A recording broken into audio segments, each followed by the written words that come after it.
Hello friends, and welcome to another modern stream. Today we're going to be playing the Rakdos deck, a mid-range deck that is reminiscent of Jund. We're playing the same list that we were playing on Wednesday. Going to give this one another shot, see how we do. Okay, 2-land hand, Channeler into Blood Moon. We don't have any discard. I'm not a huge fan of it, but maybe we can keep it.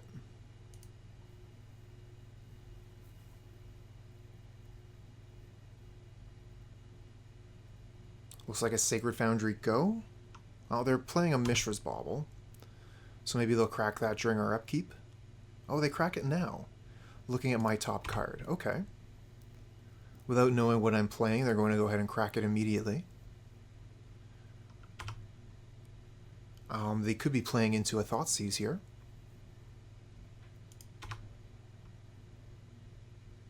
No such luck on our part, but we'll play the land they know about. Not reveal any free information.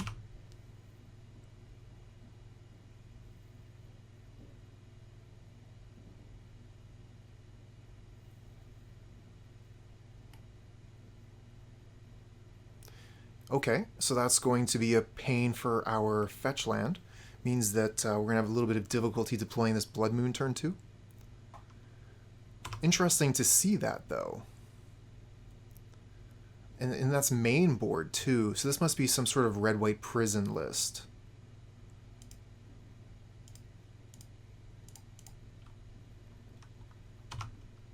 So we'll use the Channeler, discarding one of the fetch lands, see if we can get a land that we can just put into play.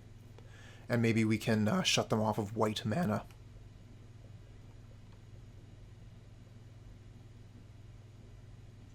Okay, this is a boom-bust thing, and they're booming their own flagstone, so they're going to be able to keep their land. Now this is a hassle.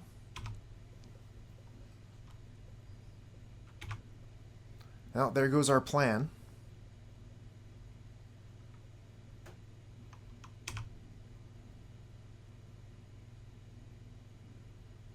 Liliana. So I think we still pretty much have to do... No, we can't even activate the Channeler. Okay. So yeah, we're in a lot of trouble here. I think we'll just play a fetch land and attack for 1. They're probably playing, what is that card? Ghostly Prison or something, where you have to pay 2 mana to attack. Bunch of land destruction, just like a really miserable deck.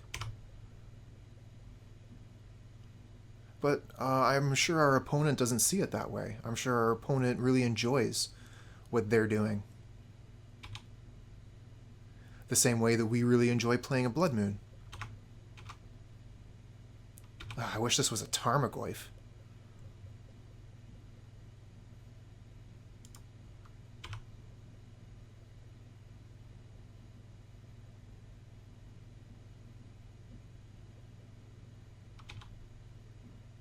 Well, we might as well just go ahead and hit 6 here. No point in wasting our clock. During our opponent's turn, we can't do anything.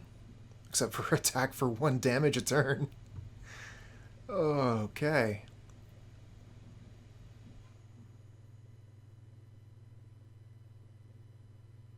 Okay, another Molten Rain. They'd be doing a lot better if they just had, like, Seasoned Pyromancer.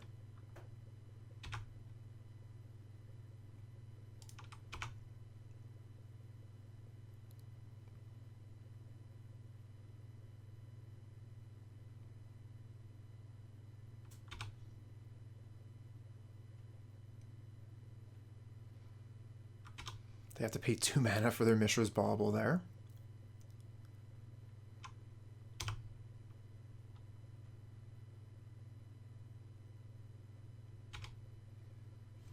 They were looking at my top card, so they know about the Bonecrusher Giant.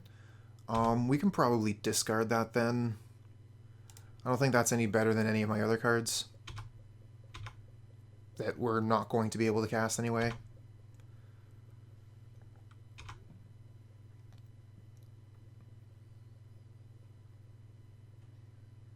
And taking another look at my top card. So they'll know what I'm going to draw next turn as well.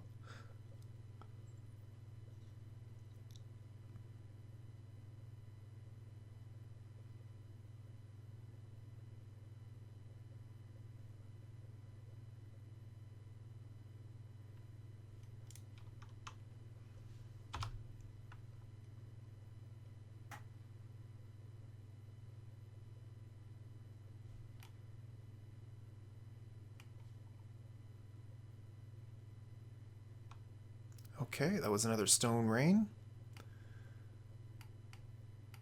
They got different arts on their Stone Rains here. Tempest and Mercadian Masks. Oh, that's a cool one. Yeah, we'll put that into play. And maybe even cast the Inquisition of Kozilek.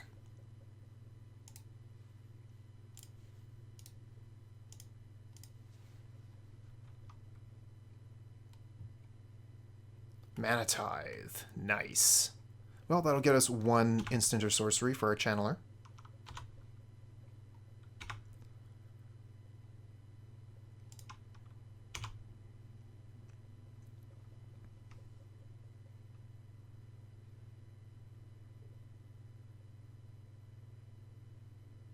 And Pillage destroys our Blood Crypt.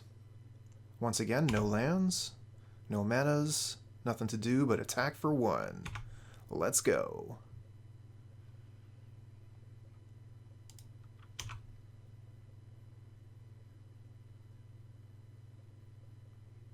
They just had, like, Lightning Bolt. There it is. Kill the Channeler. Now we just have nothing. Handful of spells we can't cast. It's looking pretty bad. And that's not making it look any better.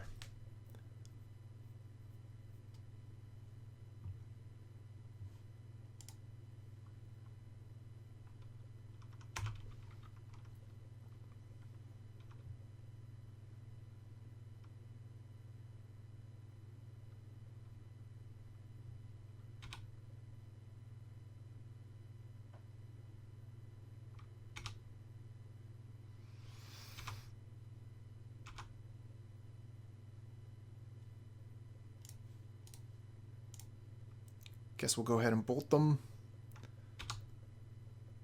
And we get a swamp. So we could play the Channeler here. Channeler blocks the Magus.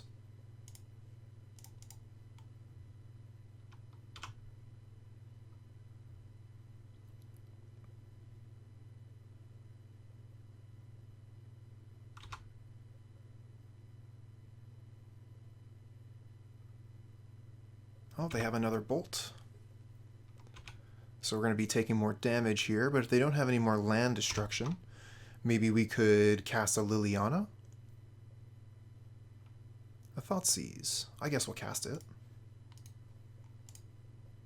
Take a peek at what they're holding back here. A couple of lands. Okay, so that quickens the clock. But I'm okay with that, honestly. Let's get this game over with one way or another. Really looking towards drawing another basic swamp. That would be ideal. Get this Liliana out. So they just plays Sunbaked Canyon, so we know what they just drew. And I mean, I could understand playing that, but it's going to cost most of your manas to be able to crack it, so you're probably going to do that at the end of my turn. Swamp. Alright, well, we know exactly what their hand is. No real point in casting the Inquisition here. I guess we'll just pass.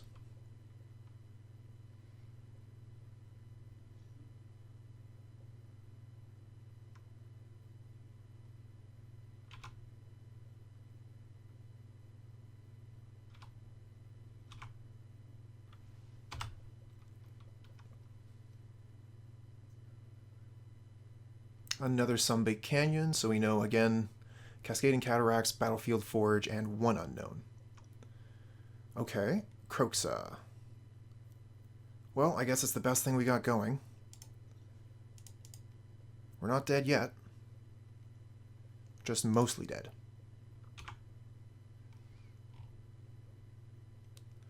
I imagine they'll discard one of these two cards. Yep, they discard the Cataracts. So they take 3.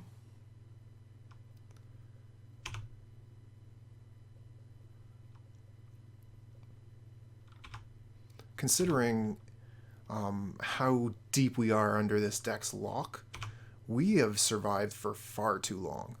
It's turn 14 over here.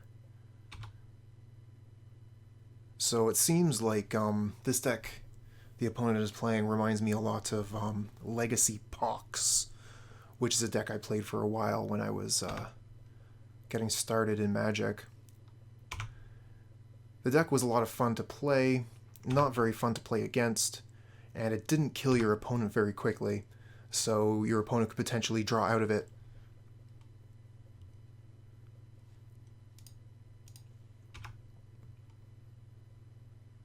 Fatal Push.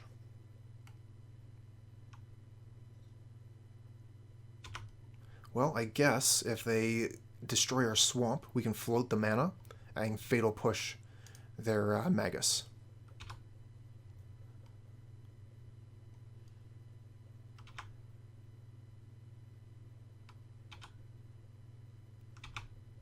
Or maybe we'll get lucky and they just have Lightning Bolt here, and we can pass on the rest of this game. No such luck.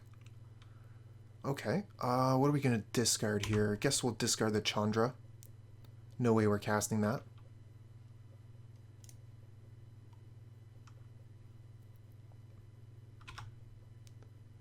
And opponent wins here by moving on to their combat step. No point in them doing anything tricksy. They might as well just attack for 2 and win, right? Okay. So we're playing against the Boros Jerk deck. We found several lands. We found a bunch of lands. They just kept on blowing them up. And the fetch lands were no good because we couldn't use them.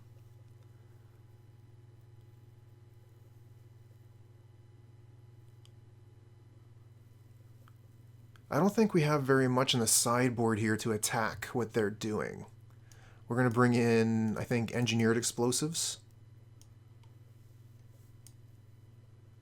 But like, we don't have any way to be getting lands back from the graveyard or whatever. And I don't want to be bringing in high mana spells either.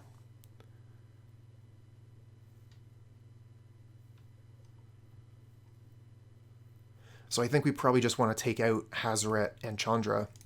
If they're going to be targeting our lands like that, let's take out our 4-drops.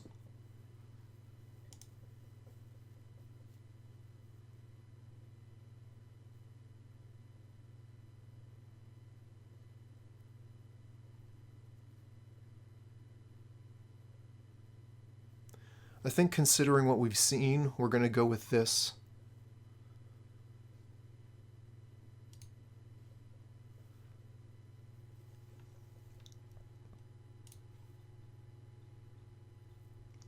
This hand's okay. The Dreadbore is kind of meh, but being able to Inquisition and Thoughtseize right away, take out their worst lock pieces, and then move towards a Kroxa seems like something I want to do.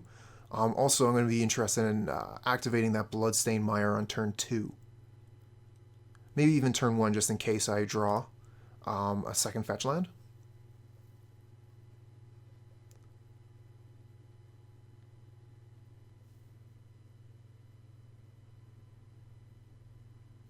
What I'm thinking, though, is that I want access to double black and double red.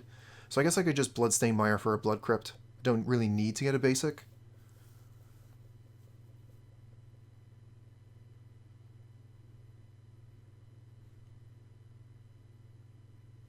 Or I could just go get the Swamp.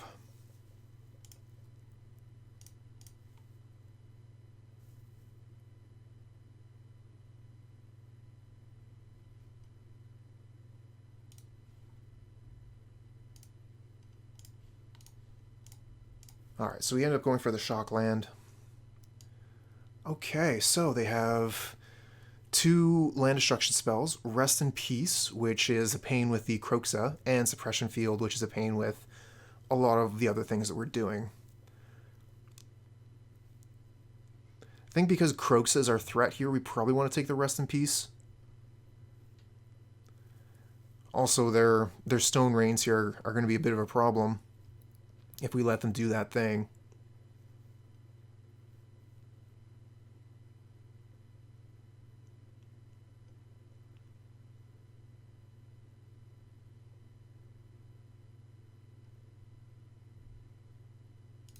Take the Rest in Peace so we can Kroxa.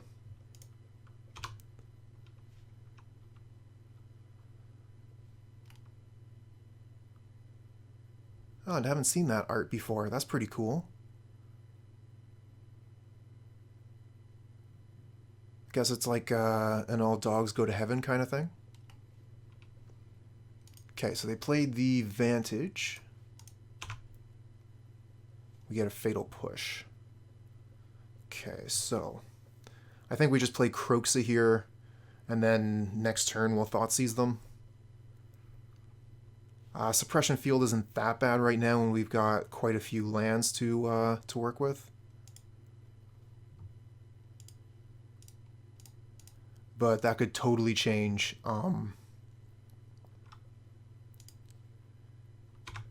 If they manage to blow up all of our lands and land that Suppression Field, then all of our fetch lands are dead.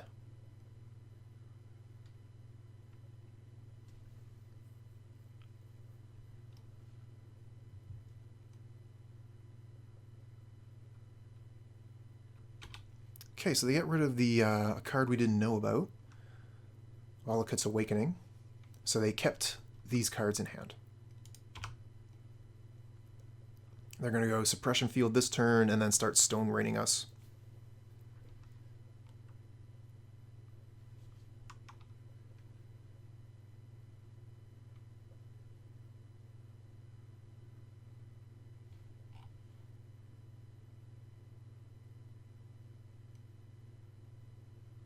Well, I guess we took quite a bit of time thinking about that Inquisition, because our clock is matched up with our opponents now.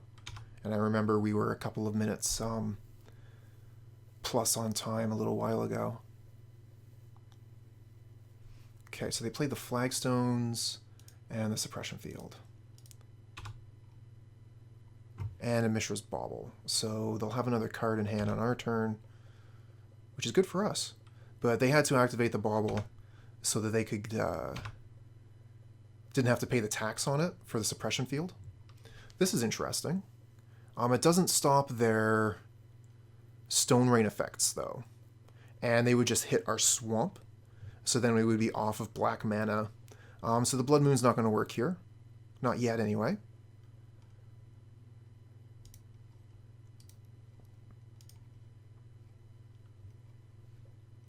Okay, clear that. Okay, they have an Oust, which is a creature thing, right? Put target creature into its owner's library second from the top. Its controller gains 3 life. Interesting choice. I think we just take the Pillage. It's the better of the 2 cards.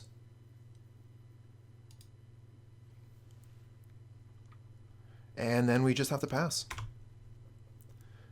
We have a threat light hand here. They're going to be able to Stone Rain our Swamp, which is not good.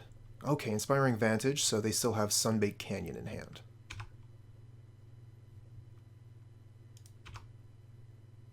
Lightning Bolt.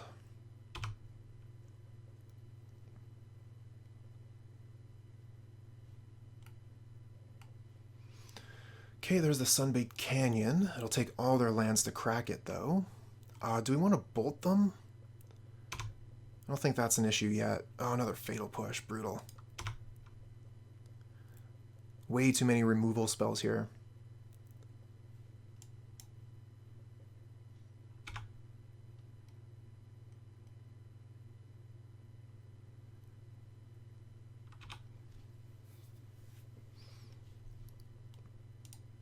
Okay, that's another card that's going to be awkward for them to activate. But they have the mana for it. Ugh. Would just like some threats. Give me some tasty threats.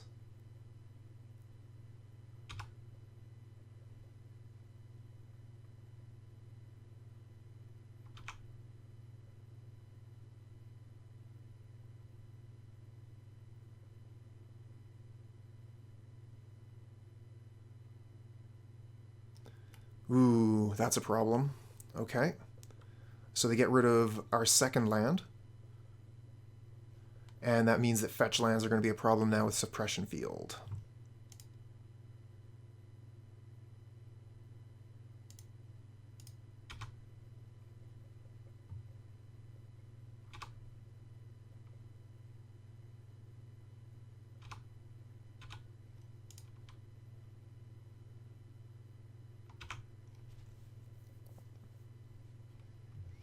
Well, we draw a swamp off the top. That's pretty good.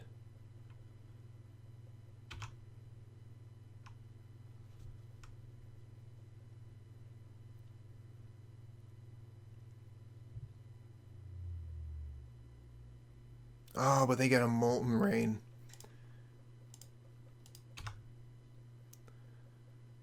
So now they get rid of our red source. Blood Crypt off the top.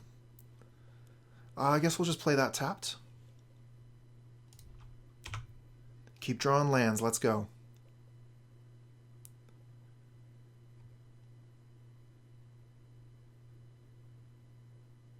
Got tons of cards in the graveyard. Just need to keep drawing lands so we can get to Kroxa.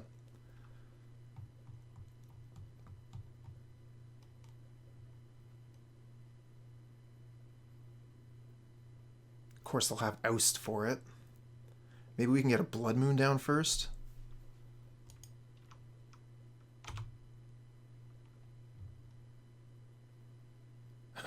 Speaking of Blood Moon, case of too many Blood Moons.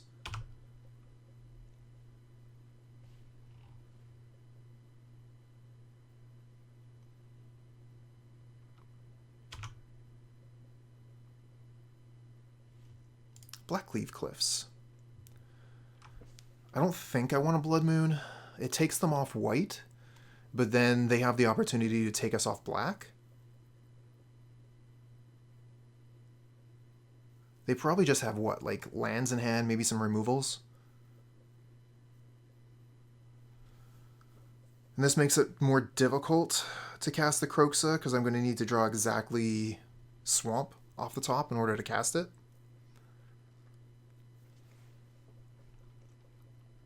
So I'm not a huge fan of playing the Blood Moon, but I might have to, just to keep them off of Elspeth or whatever they play for white.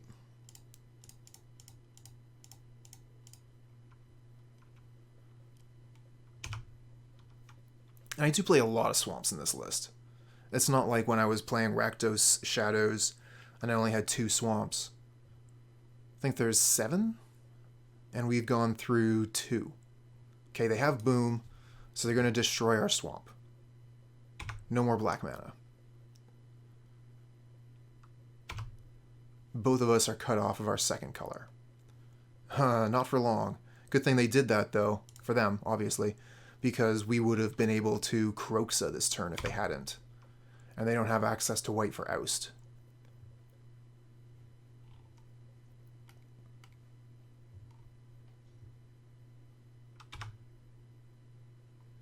Okay, so we no longer know that they have Oust. They probably don't. That was 3 cards. That was their whole hand.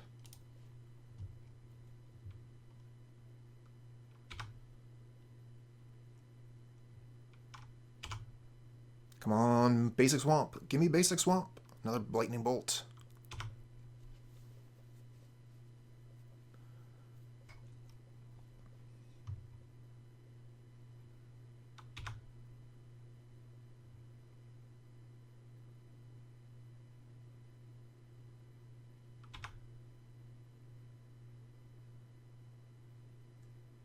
Another mountain.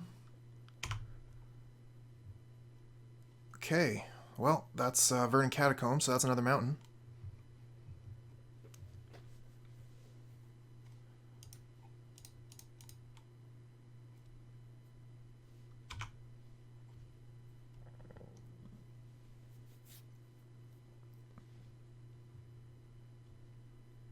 Okay, so they get rid of our swamp.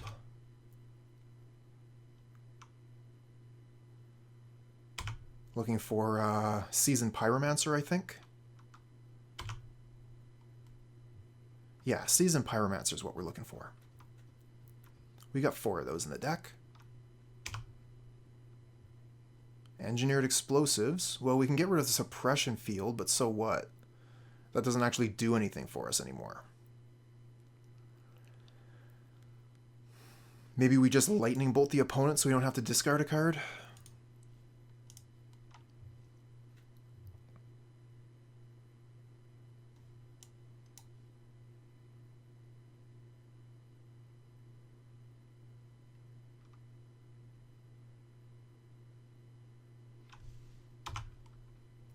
We can only even cast the Engineered Explosives on one here.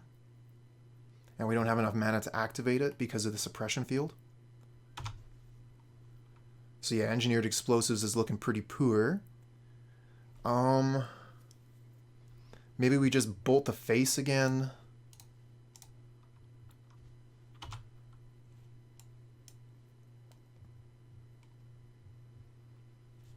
Kind of funny how we're not drawing our red cards. Haha. We'll get there. Seasoned Pyromancer. Let's go.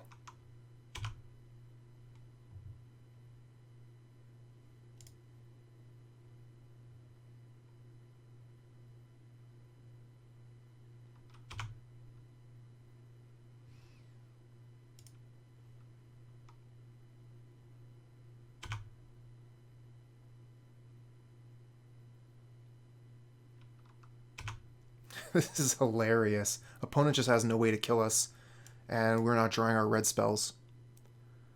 I think we'll just discard Thoughtseize again. Maybe we'll put an Engineered Explosives out on one. Maybe we put one out on 0.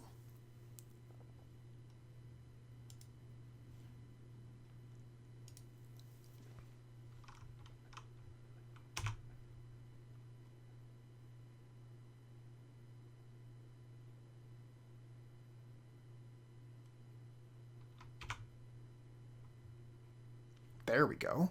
That's what I'm talking about. What do we discard here?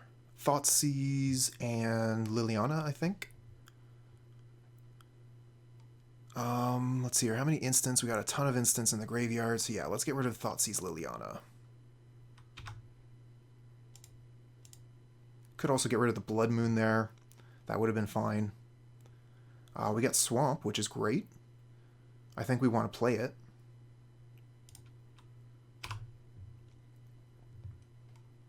But there is definitely some reason to leave it in hand, because now they're going to pillage it. So we would have had access to black mana next turn if we had kept it in hand.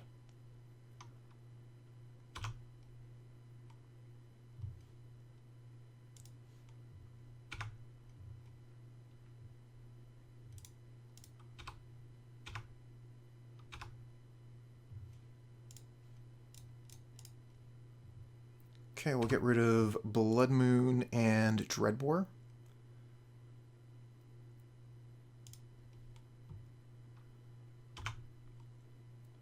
Oh, and we can stomp with the Bonecrusher Giant here, do some extra damage.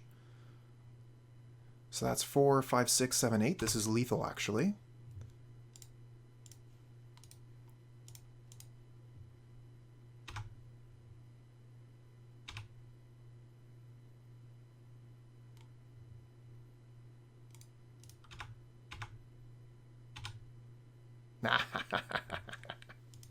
Nice deck, opponent. Alright, that was silly. We're going to bring in... We had a ton of lands that time. I think we're going to bring Chandra and Hazoret back in. And we're going to look at taking out maybe some of the removal. Maybe a Liliana. Because black mana is very difficult to come by if we're doing the Blood Moon thing. Maybe we take out one of the Blood Moons? It seemed to actually do pretty well there, cutting the opponent off of white. So pretty much all they were able to do was destroy our lands. They didn't have any planeswalkers or whatnot to back it up.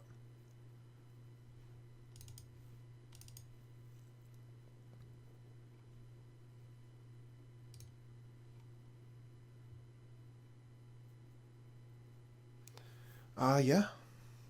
I'm in for this. We have turn 1 Thoughtseize. Ooh, but the Leyline says no. Thoughtseize is a dead card now. 2 dead cards. Well, we have something to discard to the Pyromancer, I guess.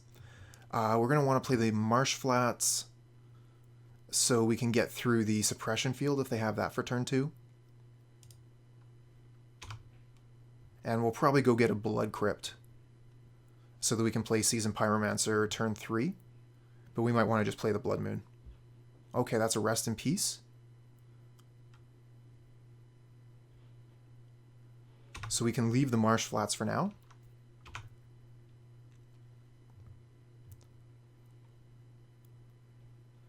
Nothing we want to cast on turn 2, so I'm just going to play the Blood Crypt tapped.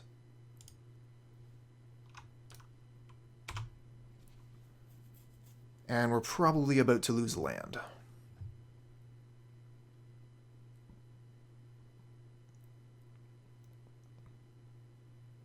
Stone Rain?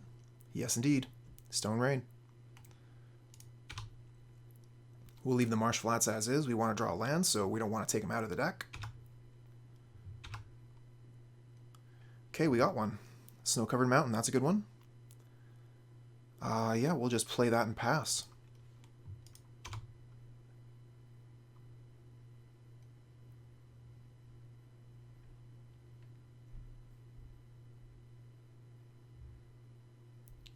Opponent has 3 cards left in hand.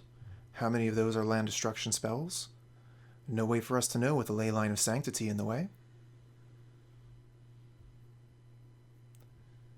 Okay, boom. Oh, and this land is indestructible. I see what you're doing there. I don't like it, but I see it.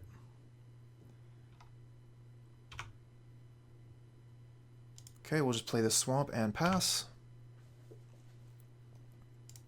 Lost 2 lands to their land destruction spells.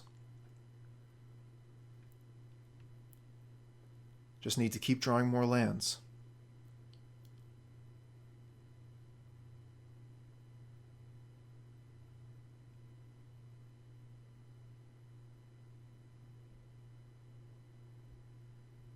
Oh, this is a Lurrus. Lurrus with Rest in Peace. Nice one. I guess we'll just Fatal Push that. Could hit it with the... Oh no, did the stream disconnect there? Yeah, there's some problems with the stream here. I'm going to have to restart it after this match. Alright. I think I'm going to start with the Liliana.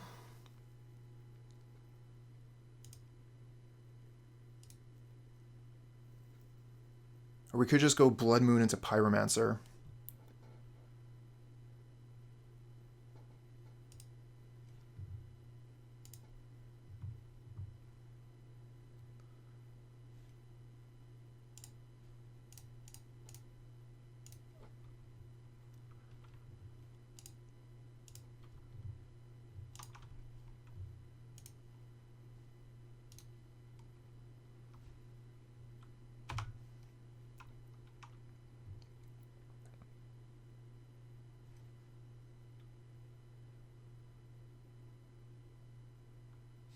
Okay, so we won the match. Ooh, okay. Last seen 24 days ago playing Hammer Time. Well, let's see. They don't reveal a companion. This is a 1-land hand. We do have a lot of 1-mana spells, but I'm not into keeping 1-land hands with this deck, especially on the play. So we will mulligan. This is a much better hand. We'll get rid of one of our channelers and go from there.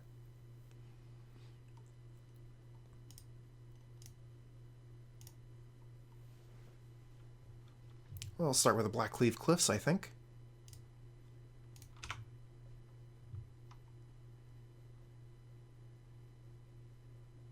Spire Bluff, okay, so they're going to be playing, yep. That's what I thought.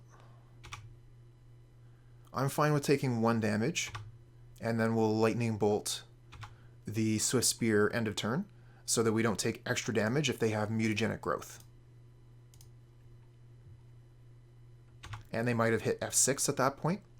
Ooh, Blood Moon. Blood Moon's not too bad against opponent's deck, actually. So we'll play the Channeler here. So what Blood Moon means is that they're going to have a very, very difficult time casting any of their blue spells. They don't have many, but they generally have Opt, Fairy Dragon, and Stormwing Entity. So the Blood Moon will cut them off of those 3 cards, basically. They could still Manamorphose into any of them, which is going to be their best option. Ooh, the Thoughtseize, though. I think I want to Blood Moon him, though.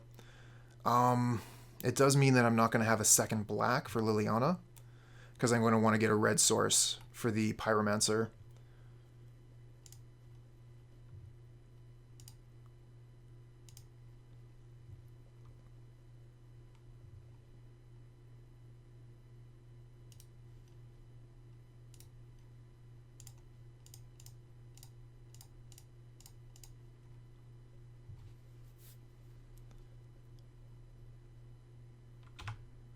Okay, so they fire off another Opt in response to the Blood Moon.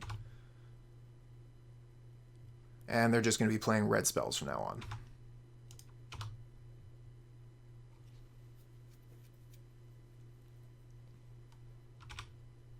And they've got a lot of good red spells.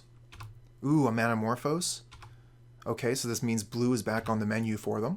They could put down an entity here. And it looks like they might be doing just that. Nope, it's a Sprite Dragon. Okay, Sprite Dragon can be just as dangerous over time.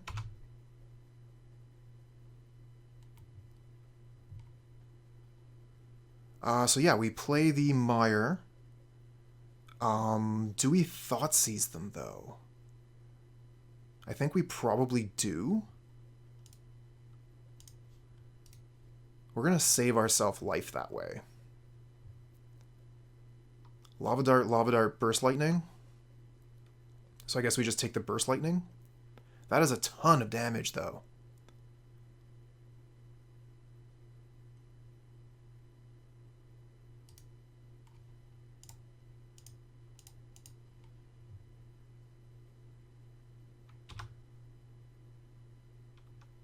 Okay, okay.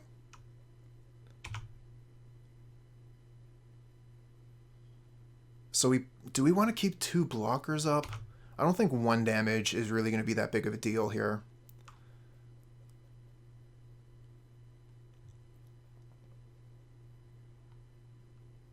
Can Fatal Push the Sprite Dragon. Hazoret blocks the Swift Spear forever.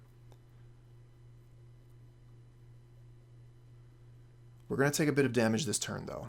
Especially if opponent commits to it. Because they have double Lava Dart. So that's 4 triggers on the Sprite Dragon. Which would be make it 5, 6, 7, 8, 9 damage, putting me to 2. I think we just block with Seasoned Pyromancer here. Keep the Channeler back, because we have the option. They'll cast at least 1 spell here to keep the Swift Spear alive. And we'll see if they decide to commit. Obviously, we're hoping no.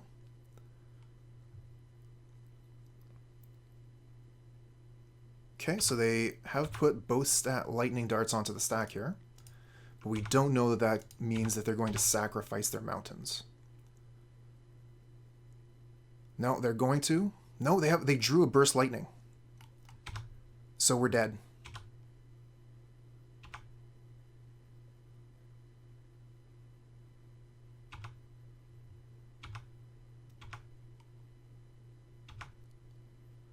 Drew the Fatal Push too late. I guess we could have tapped the Channeler, discarded, and tried to find Fatal Push for the Sprite Dragon. I don't know. I think that it was fine with what we did, but we were kind of playing into death.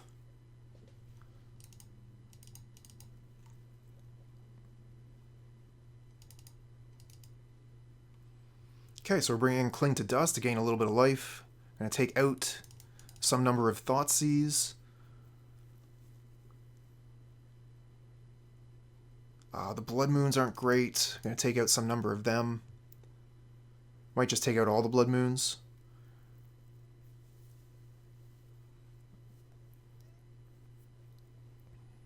Can probably take out a pair of Inquisitions as well. We're not going to get much opportunity to hit their hand.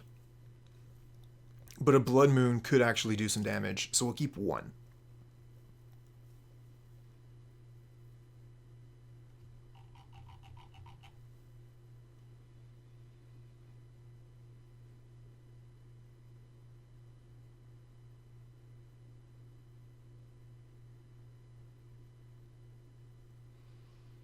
We could bring in Spellbomb for their darts, but that doesn't seem very good.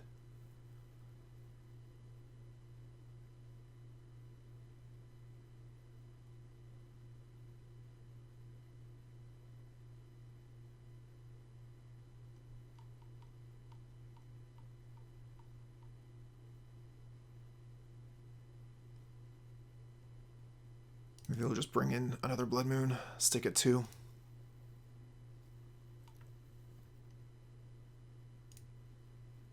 What do we got here?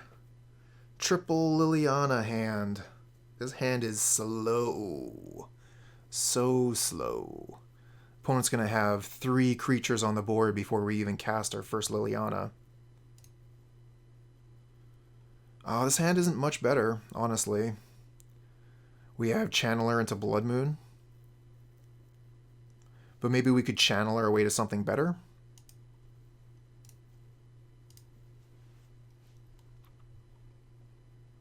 I'm going to play the Bloodstained Mire to start so we can go get a tap land.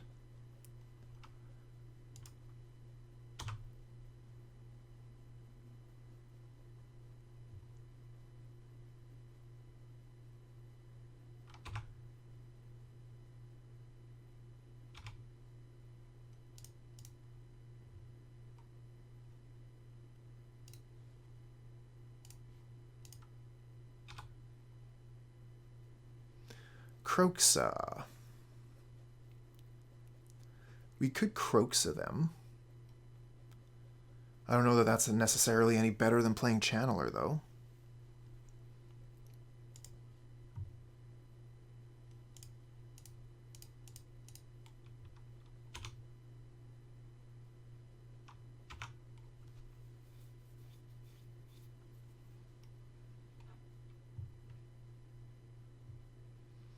Untapped Steam Vents. Here comes trouble. What are they going to do? Manamorphose, I guess? It'd be a good start for them. Oh, just a Sprite Dragon. I say just a Sprite Dragon. That thing will do so many damage over the course of the game. I guess I'm going to block here. But they could have mutagenic growth. Nope. Alright, so I just prevent the damage with my Channeler. Very nice. Another Swamp. Alright, I guess we'll Blood Moon into Chandra.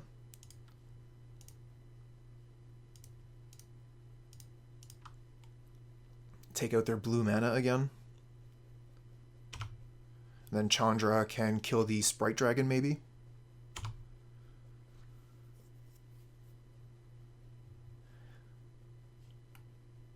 Discard. I'm definitely into discarding the Kroxa to find better cards. Oh, they have a Manamorphose.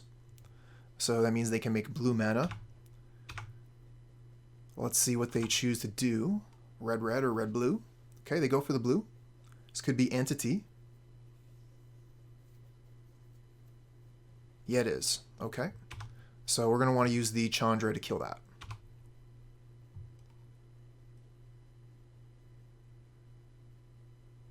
Means we're going to get... Chandra's going to get killed by that Sprite Dragon, is what that means.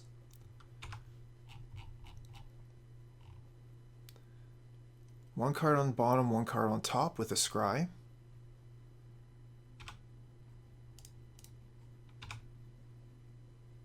Go for the block. And they have the Lava Dart. So we're going to lose our critter. Well, this is not looking too good. Well, the Engineered Explosives will get rid of the Sprite Dragon next turn. And we'll use the Chandra to kill the Stormwing Entity this turn. And maybe sort of gain ourselves life by getting the Soulscar Mage to attack the Chandra to kill it.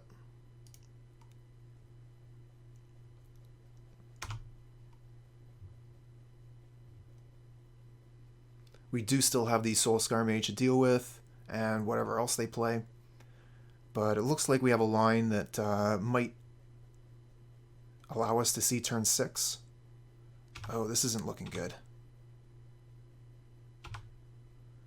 We're at 11. They can do 3 more. Oh, no, we're just dead. We're dead. GG. That's already 8. Okay. Okay, what do we got here? Last seen on Izzet Blitz. Lucky us, we get a rematch. Well, maybe. We don't know that. But if this is Izzet Blitz, this is the kind of hand that would beat it. We'll keep. Missing Dreadbore for the Stormwing entity. But not a bad hand, not a bad hand at all. I think we'll just start with the Blackcleave Cliffs pass. And then if they have Swift Spear, we'll bolt it. If they have Soulscar Mage, we'll wait and then crush it.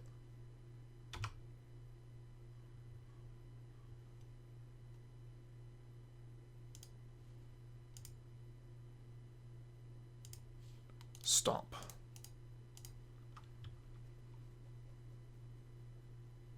Okay, no muted, save it.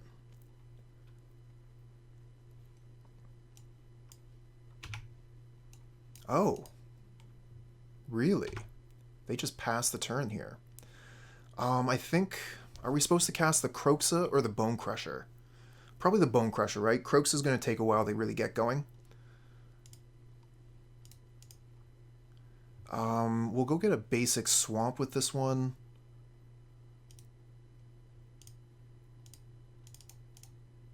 And we'll go get Mountain with the other one. So yeah, they probably have a hand with a ton of removal. Makes sense. Trade their Lightning Bolt for a pair of damages. Channeler, huh? Okay, so we can go Channeler Kroxa. Get the Mountain. Kroxa.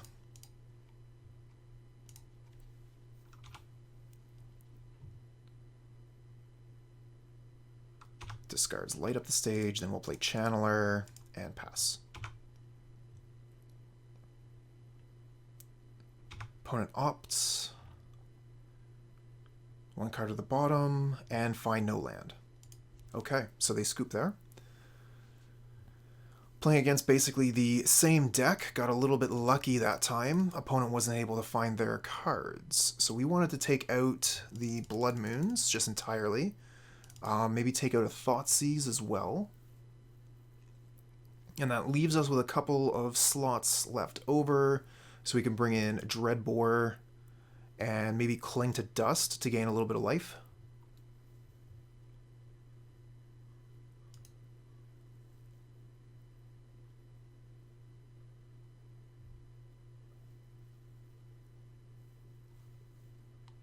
Could bring in Chandra. It's an expensive answer, though.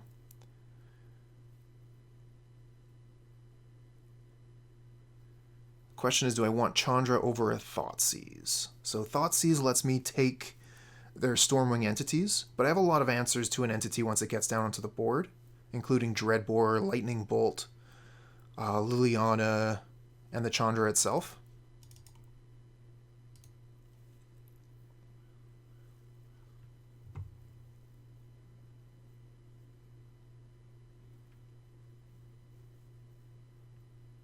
One land hand. We are on the draw, and we have two good one-mana spells, but we saw what happened to the opponent when they kept a one-lander, and they had an opt. So I think I'm going to mull. Definitely going to mull. Okay. We'll get rid of the Hazoret, and maybe the Pyromancer. Pyromancer kind of lets us draw back in to the game. So maybe I get rid of the Channeler instead. And we can just have Engineered Explosives on 2 to get rid of the Sprite Dragon.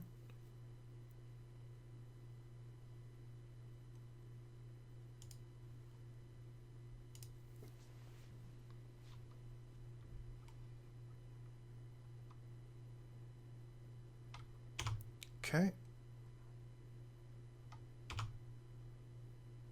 Oh, we got a Blood Crypt, so we got 3 lands. Thinking I probably want to hold up Fatal Push. And just cast it on their best threat this turn. So if they, for example, play a Sprite Dragon right here, I'm going to want to kill that.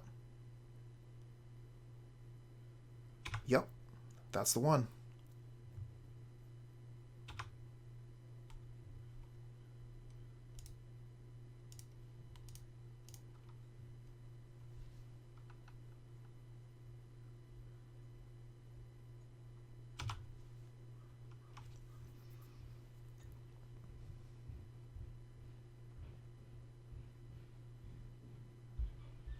So last time we played this deck, we ended up playing against 3 Rakdos Death Shadow lists and doing quite well. I'm really hoping we don't end up fighting 3 Izzet Blitz decks, though. The Izzet Prowess list is quite good. Okay, so this is a bit of an awkward spot. I could play Engineered Explosives on 1. I think that's probably what I'm supposed to do. But I'm not going to be able to activate it. If they have another Sprite Dragon, I'll look like a fool. But I mean, at least it's going to trade 1 for 1 with a Swiftspear.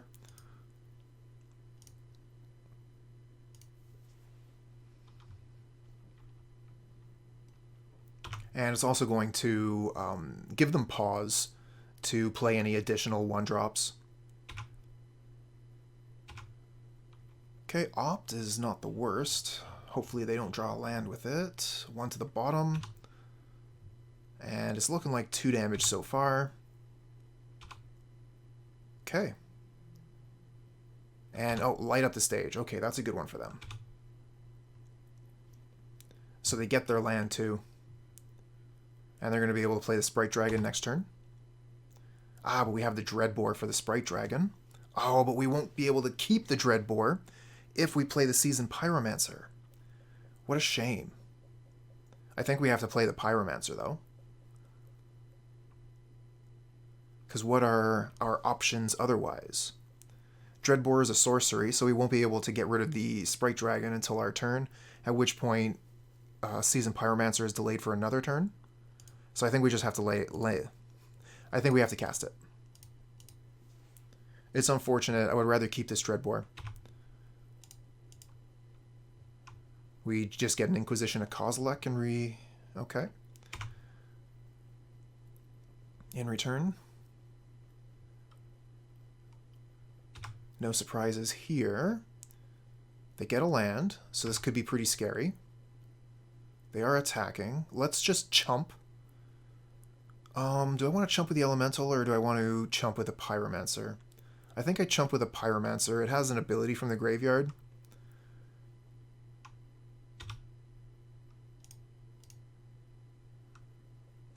And if we double block here, they could just Lightning Bolt the Elemental.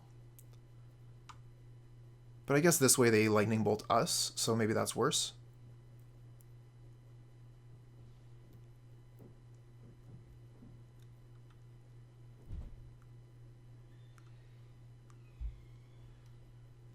They have Mutagenic Growth. I guess we can actually just hit 6 here.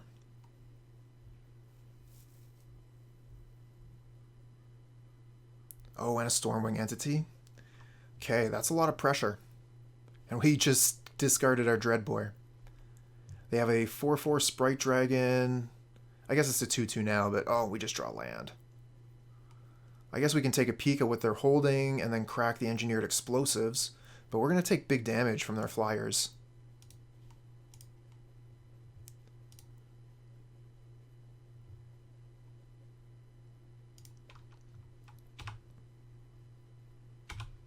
Then no point in attacking with the Elemental. They have the Entity to block.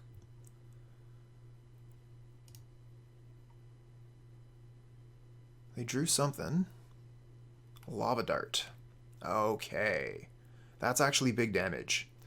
So Lava Dart is going to pump these up. So they're already 5, 6, 7, 8, 9, 10 damage to us. We're going to 2, and we have to kill 2 lethal threats. I think we're dead. I think we're going to game 3.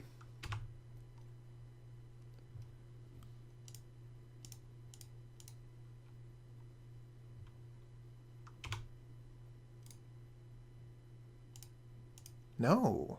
Oh, I figured for sure they were going to Lava Dart again there. Oh, of course, they have the other Stormwing entity. This makes way more sense. So we're proper dead. There's nothing we can do to kill this many creatures. We don't have a sweeper, so we're going to concede.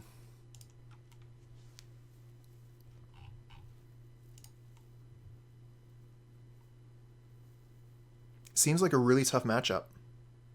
Oh, hello, blind.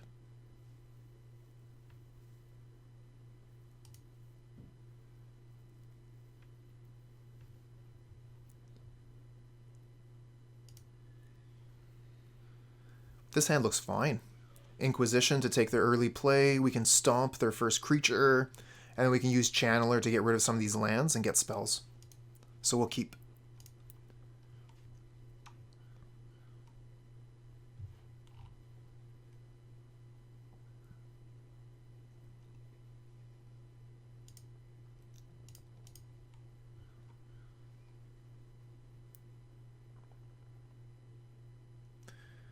Okay, good to know.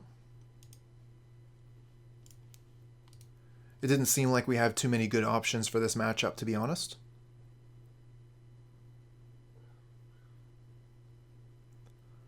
I mean, some of our cards are quite good, but sometimes it's just not enough, you know? Okay, so let's see here. They have 2 Monastery Swift Spears, Lava-Dart, Burst Lightning, Sprite Dragon. Sprite Dragon is the most threatening thing they have in their hand. And we can stomp one of the Swift Spears right away.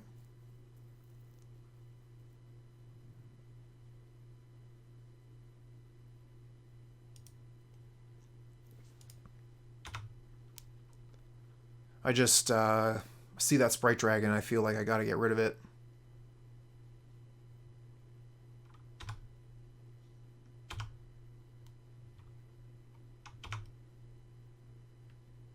Another land, unfortunate.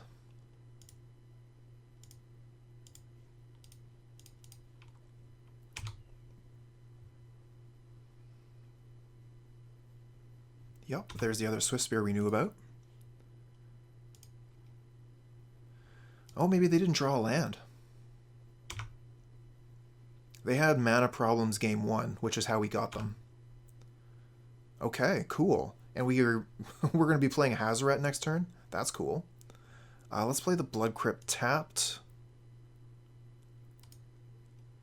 Put out a Channeler. I mean, they're probably just going to hit it. I mean, Burst Lightning doesn't do it. So they're going to need to draw a land or a better spell. I guess they could attack in, we block, and then they Burst Lightning our creature.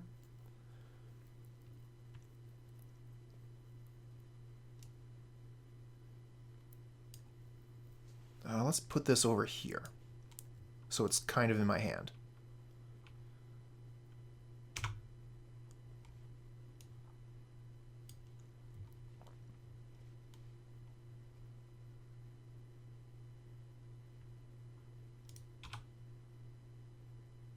Okay, so there's the attack. We can block with the Channeler, but they're probably going to kill our Channeler with Burst Lightning if we do that. They could even kill the Channeler with Lava Dart, now that I think about it. So maybe I just take the damage. The reason why I would want to block and lose the Channeler would be if they have Light Up the Stage. Maybe I was supposed to cast a Bonecrusher here. Bonecrusher would trade with the Swift Spear pretty easy.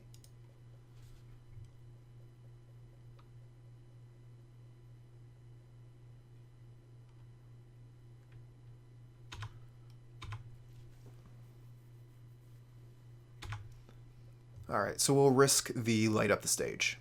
Ah, and that's what they have. Okay, so they had it both ways. Do they hit land? They don't hit land with Light Up the Stage. So that's pretty lucky for us. We're going to throw out this Hazoret now.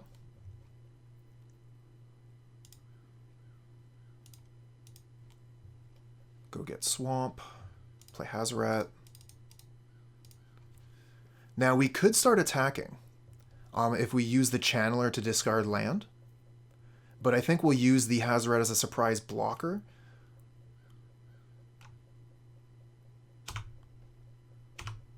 They'll think like, oh, that Hazoret can't attack or block. And then I'll discard a card from my hand. And they'll be like, what? No, we win the match because they couldn't find land. Lucky us. This hand is okay, but we're on the draw, huh? I don't think I want to get rid of this. It's slow, though. Breeding Pool.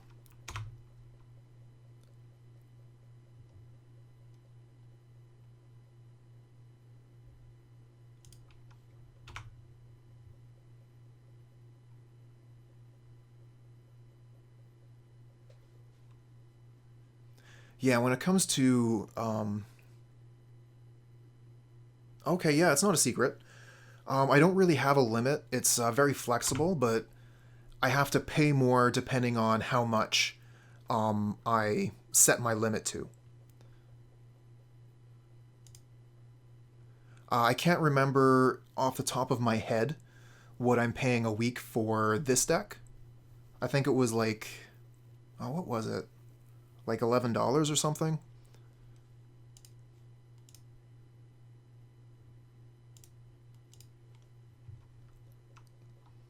So we are so into playing this Blood Moon on turn 3. Hopefully they won't have counter magic for it, but we'll see. And, you know, if they counter the first one, we'll just play the next one and the next one after that.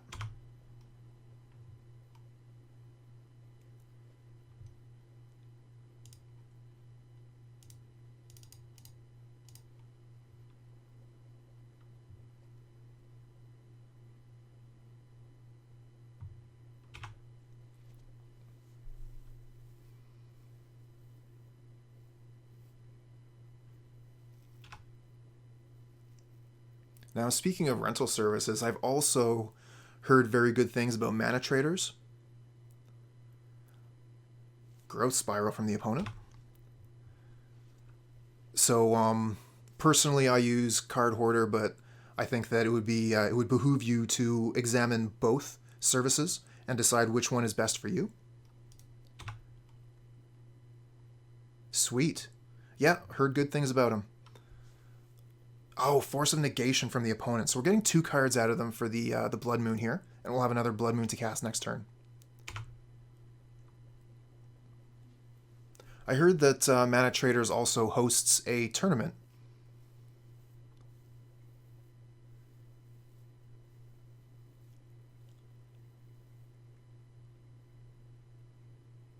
You were scared of the agreement Card Hoarder sent over email.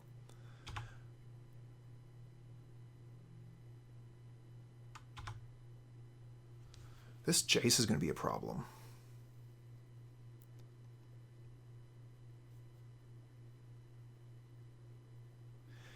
Okay, they got basics going too.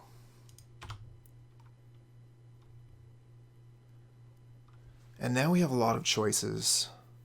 So many options here. What are we supposed to do? We could Blood Moon, and they almost certainly won't have anything to stop it. We could Bonecrusher the Jace and play the Channeler. So we'll have the Jace under threat, but then they'll have access to all their mana. I think I just want a Blood Moon again, while it's unlikely they can counter it, and then work at the Jace.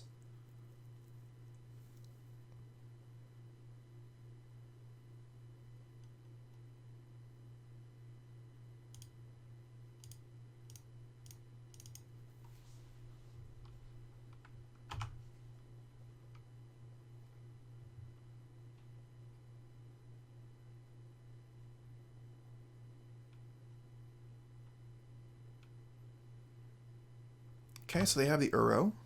We can actually just hit 6 here.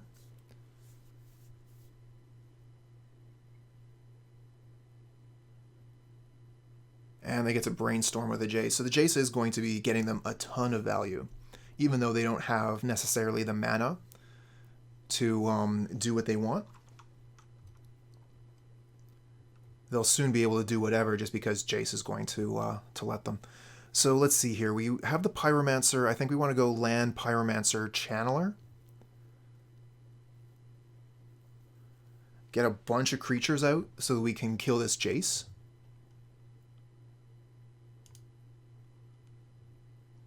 Okay, let's start with the Pyromancer. And we'll discard Blood Moon Channeler.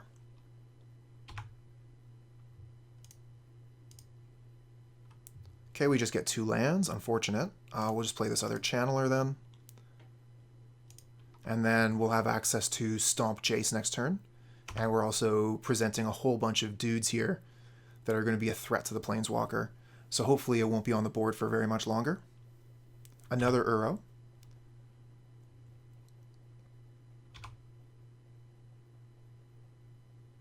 And that gets them the Field of Ruin, I believe.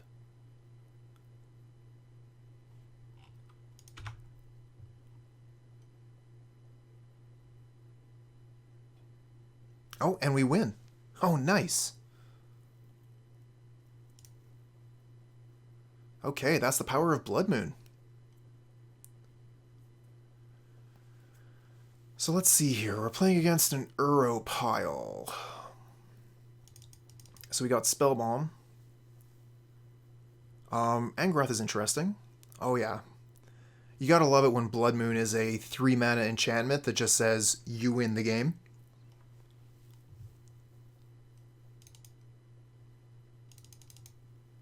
I have a feeling I'm going to want a lot of 2-for-1 spells. Dreadbore isn't too bad if I'm going to be destroying a Jace. What about Angrath? Because, like, Angrath could take Uro. Its +1 is okay.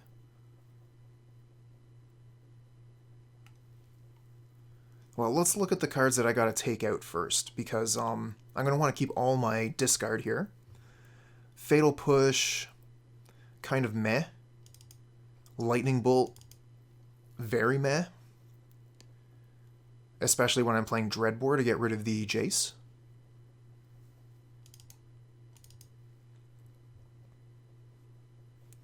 Bonecrusher, it's okay, it's not great.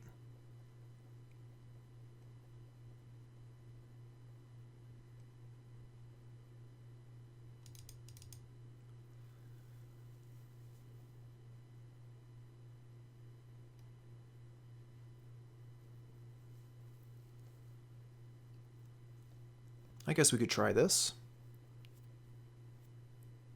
Question is, do I want to get rid of the Fatal Push for the extra Dreadbore? I think so.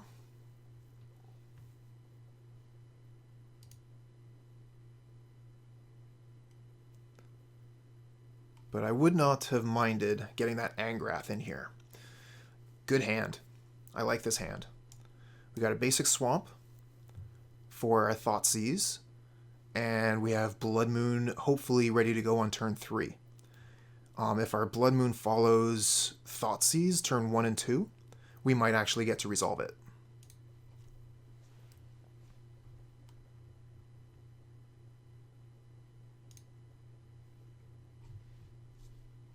Fortunately, we haven't seen any of the new Cascade deck. Here, that's been very popular lately. Ooh, we get a swamp off the top. Let's go ahead and just play that then.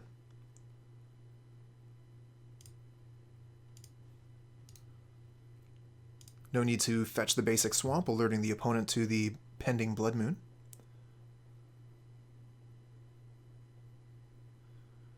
Okay, so they have a pair of Abrupt Decays and a pair of Islands. So the Blood Moon's not actually going to be that great.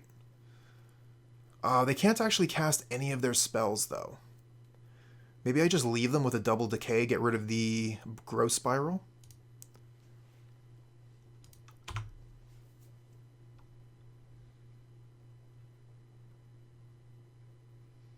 Although the second Thoughtseize would have gotten rid of the second decay, so maybe it would have been better to go that way.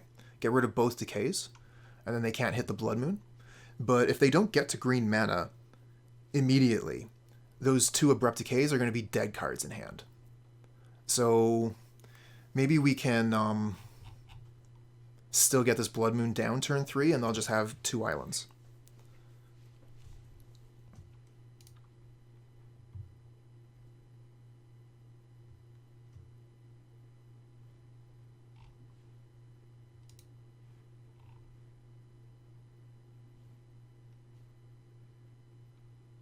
Definitely forgot to wish my opponent luck.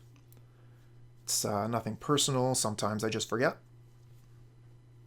And then, you know, you get to game 2 or 3 and you realize, oh, I forgot to say good luck at the start. And it's like, do I want to really put it in now? After I won game 1? Oh yeah, good luck, buddy. Good luck against those blood moons. I don't know.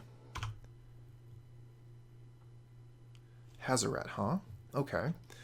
Let's lead with the Thoughtseize, find out what the unknown card in hand is, and then we'll play the Spellbomb.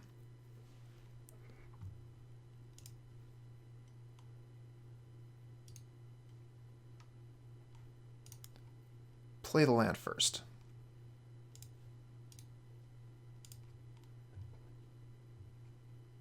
Okay, Aether Gust. Yeah, we'll get rid of that. That gets rid of Blood Moon, right? Okay, so click, click, click. And I want to fetch and get the Spellbomb.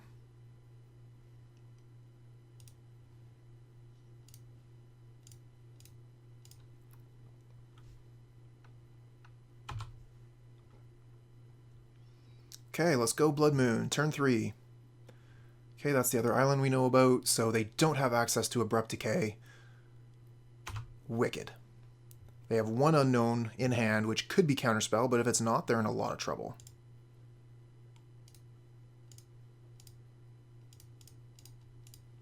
They do have access to Aether Gust, as we've seen. So that means the islands here can remove the Blood Moon.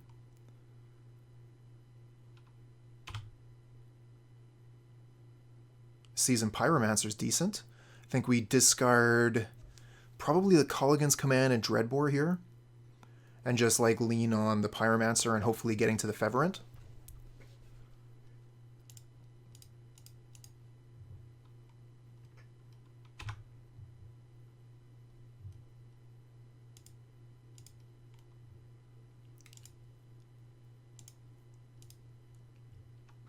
Okay, we have enough lands now to cast the Fervent as well. So if they don't have Counterspell for our god, we were going to get in for a ton of damage, but they value their time more than possibly making it through this match, so they concede. This hand is not impressive.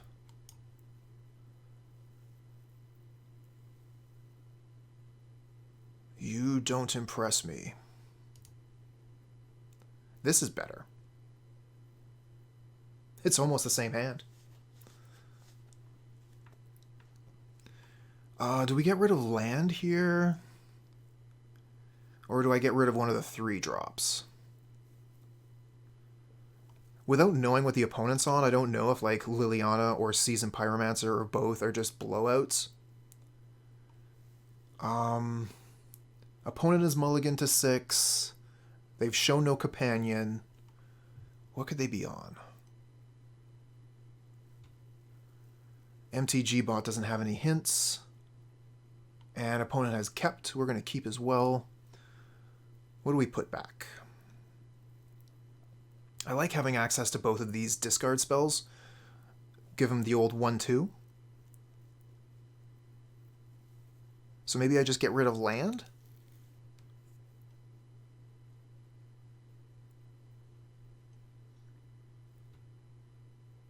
Hey there, handsome.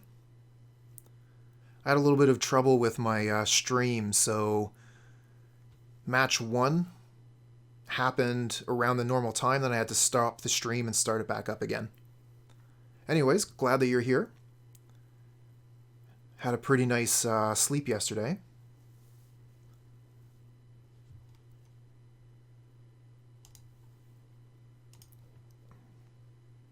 But now I'm totally left in suspense about what's going to happen with these wolves. Are we going to fight them? Are we going to run away? Am I going to have moose jerky? These are the questions I want answers to. Another Pyromancer. So Moto's telling us that the Seasoned Pyromancer was the card we were supposed to discard, I guess.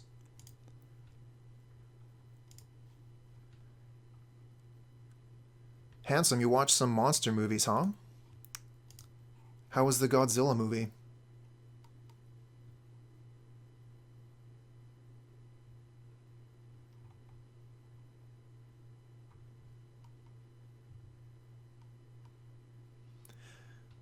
Yeah, I've been kind of eager. Been told we're going to be leveling up. Soon, soon, soon. Okay. So I guess we just take both? The Mantis Rider and the Reflector Mage?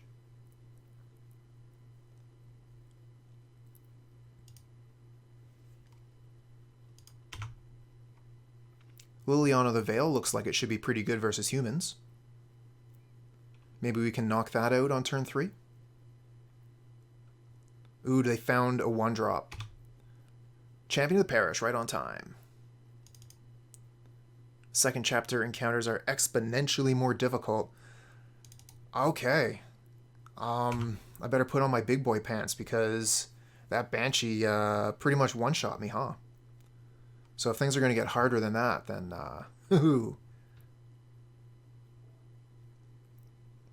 So you're saying there's definitely a chance of a TPK. Some characters will die in the in their duties. Gonna get rid of the image so they can't copy the champion here. Reflector Mage doesn't seem very good if they just throw that out.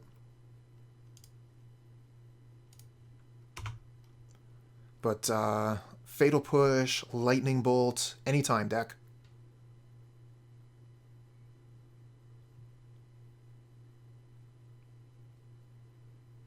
You mean like what happened to Mollymawk?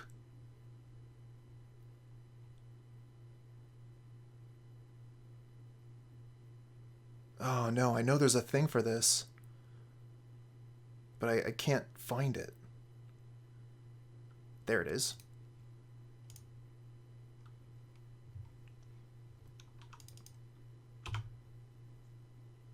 Kind of looks like they're just going to pass here. So this could be a really good time to resolve this Liliana. That's Mollymawk's coat.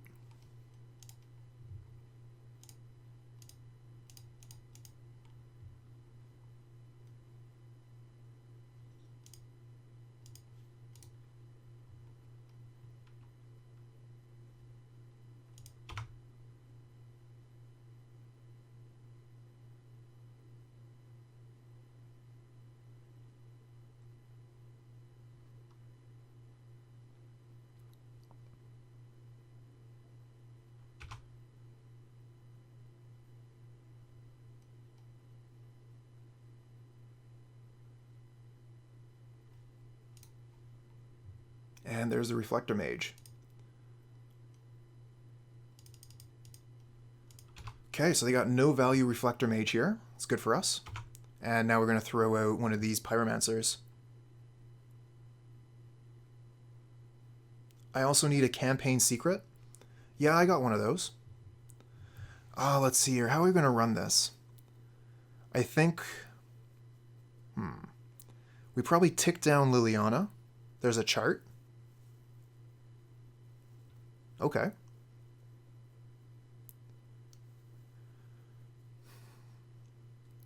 I have to tick up Liliana and play a Pyromancer. So what's the proper sequencing here? Tick up Lily, discard what? I'm basically going to be discarding my entire hand here. So maybe I'm supposed to wait on the Liliana until I draw new cards with Pyromancer, because some of those new cards might be better. And maybe I'll want to change my mind.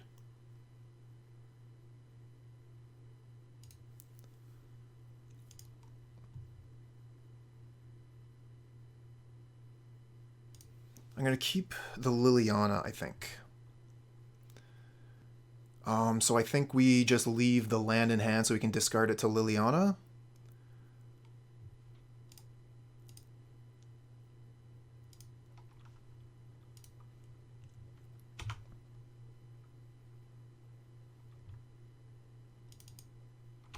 And then we can downtick Lily and then play Lily and downtick it. So we can get rid of 2 critters here.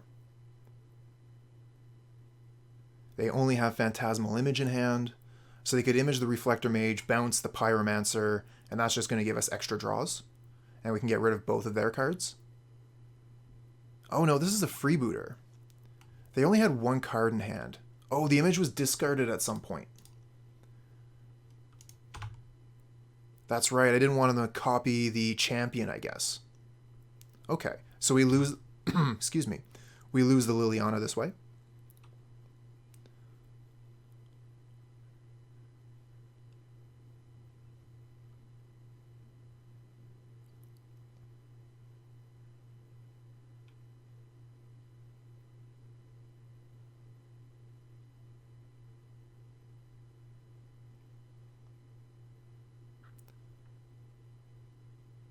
I concur.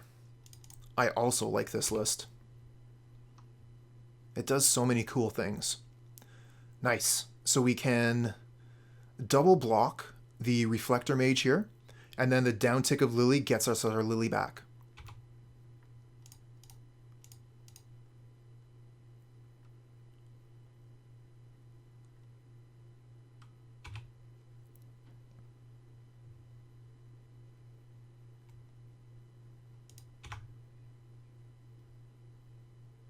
Yeah, it's got a couple of different angles. Okay, we get Kroxa. We can discard Kroxa to Liliana uptick, and then attack for 2.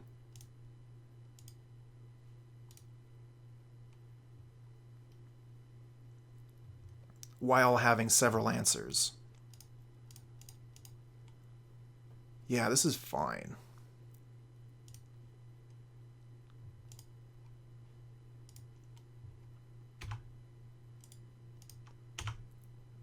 Okay, any untapped land lets us make a Kroxa.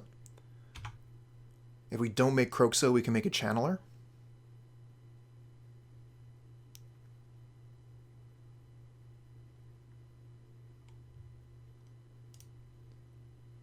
Yeah, it might not have been. We could have played the Kroxa, and that would have been fine too. Okay, we're going to want removal. Engineered Explosives. Chandra's removal. Kolaghan's Command. And if we have room for it, Angrath. Thoughtseize and Inquisition aren't generally going to be very good in this matchup. Opponent is going to be putting their hand onto the board very quickly. Blood Moon is so-so. It turns off their lands, but they're still going to have Aether Vial. So we'll keep 3 Blood Moons. Needle for Vial. That's interesting. We can do that. I like that. But we still got to take 3 cards out. Fatal Push, super good. Inquisition, Thoughtseize, mediocre. Lightning Bolt, quite good. Channeler, so-so. Dreadbore, very good. Kroxa, so-so. We could take out 1 Kroxa. Liliana, super good. Blood Moon, quite good. Bonecrusher Giant, so-so. Pyromancer, very good. Kolaghan's Command, super good. Hazoret. What about Hazoret? Hazoret seems okay. So we still got 2 cuts.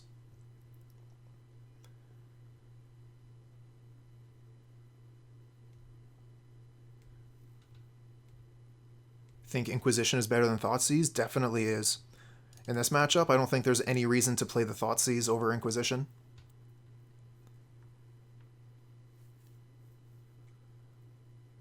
So we're going to be really low on hand interaction here, but I think I'm fine with that. If we're interacting with the spells they've already paid mana for, that's fine.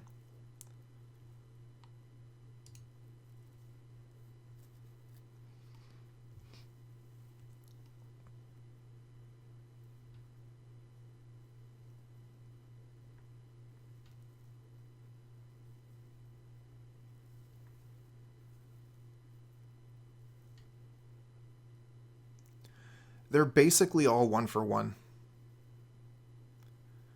It's all about the pressure that they put on. So, yeah, they're a tempo deck.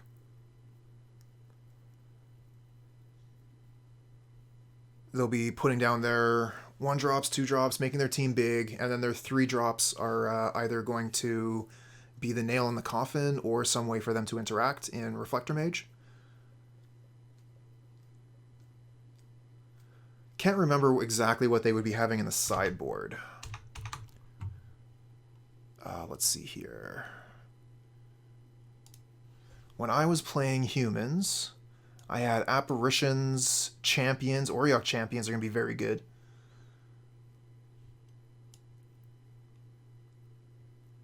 Gaddock Teague is actually not too bad, but not great. So yeah, they'll if they have Champions, they'll be bringing those in.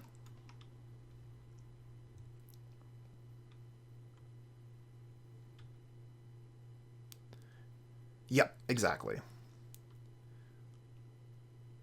And instead of Detention, they use Apparition.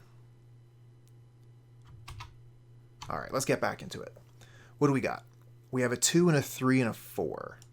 Not very interactive, but Kolaghan's Command could be pretty good versus their Aether Vial. So we might be able to hit an Aether Vial and one of their creatures. Okay, no Aether Vial. Unfortunate. Maybe they'll play one next turn. We're just going to play a Fetch Land Pass. So use the Marsh Flats. Bloodstained Mire gets both of our basics. And we want to get a shock land, so we might as well use the flats for that.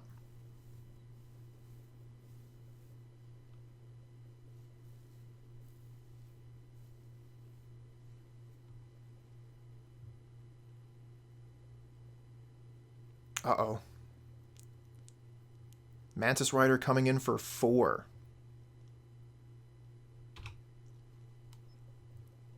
Well, let's give them a little bit of a chill. And we'll crack in response to the Exalted trigger here. Like we have Lightning Bolt or Fatal Push. Except we have neither. Lightning Bolt or Fatal Push off the top, please. Not quite that lucky. We'll just play a Channeler and pass then.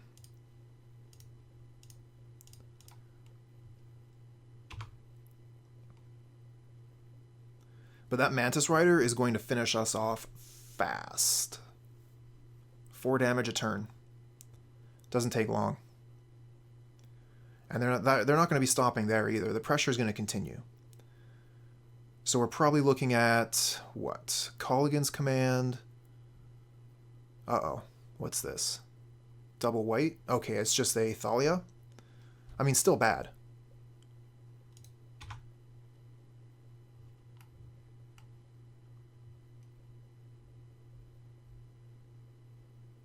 Uh-oh. This is Phantasmal Image for Mantis Rider, so now we're going to take 6. So we're really dead. But Mantis Rider will be destroyed if we can target it with anything. Problem is, we don't have anything like that. We're at 9. The only thing we can do is play Pyromancer. That doesn't hit the flyers at all. And we have to go down to 8 to do it. Are we supposed to maybe Magmatic Channeler first? Channeler, discard the Hazoret, look for a Fatal Push or something?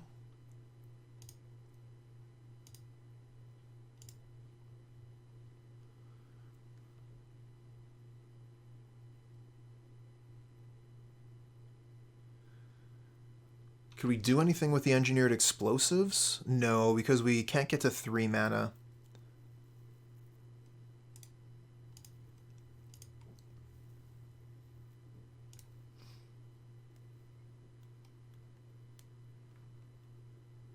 Yeah, no kidding. That was strong. And we did not have the right cards to interact. Inquisition is going to be getting a little bit better now that we're on the play.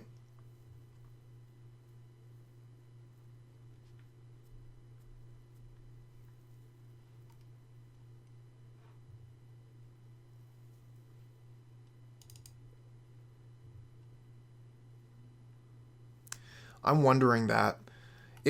It could be very good. The -3 is what I'm really looking at, where I get to take one of their creatures, attack with it, and then their creature dies.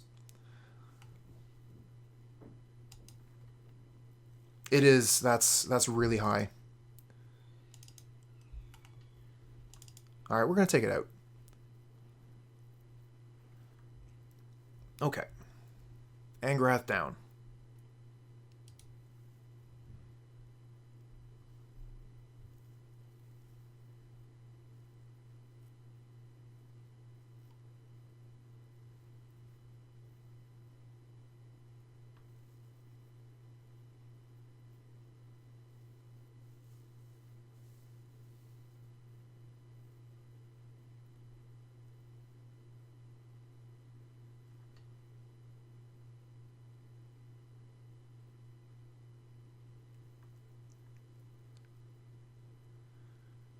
Moon can definitely be quite good. If we manage to take care of their Aether Vial, then Moon can be backbreaking. I mean, yeah, how often do you get to see Angrath, the big old 5-mana Planeswalker? I was definitely excited when I saw it in the list.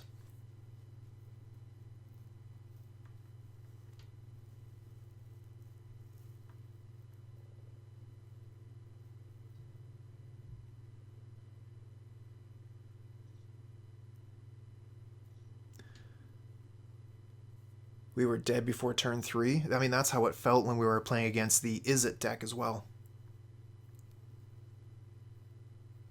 When they go first and are able to present maximum pressure, it's very difficult to deal with. And if my hand had been, lightning bolts and fatal pushes instead of Lilianas and Seasoned Pyromancers, maybe we would have got somewhere. But I mean, the Lilianas were very good turn 1. Or game 1, rather. Okay, we got Fatal Push, we got Stomp. This is a keep. And we even have Seasoned Pyromancer to draw back up. And our opponent is mulliganing. So there's a chance.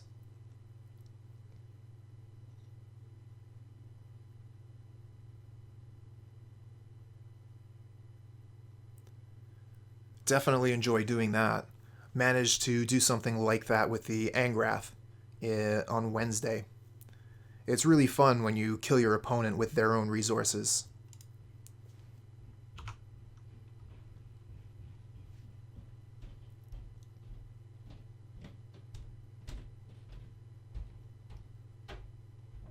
Oh, there's the basic planes and Aether Vial.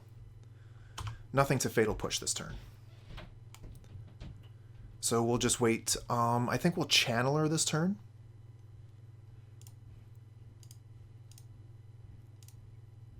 And then next turn we'll have access to Stomp and Push if we need it.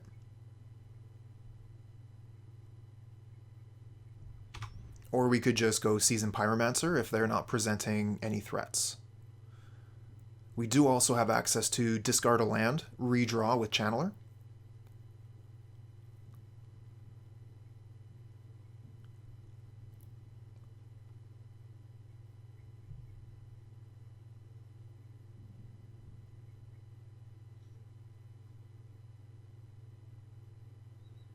That card is so expensive.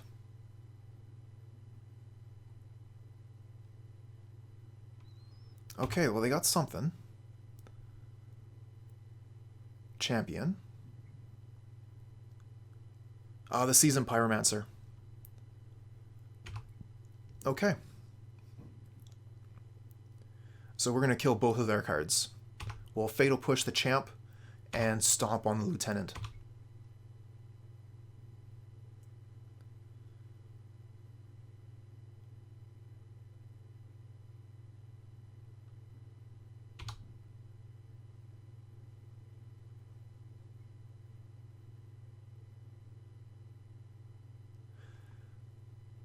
Yeah, well, opponent could have made them both 2/2s, but is that really better than having a 3/3 and a 1/1?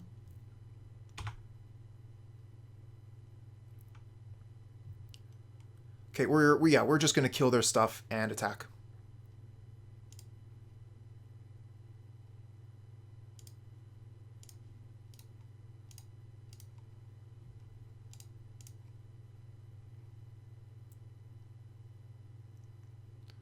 What do I get here? Do I just get another swamp?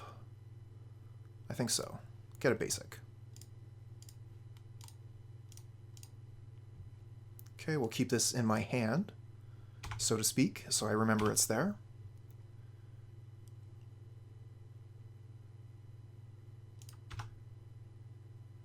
Yeah, and then you get a pair of 2/2s, whereas this way the opponent had a 3/3 and a 1/1.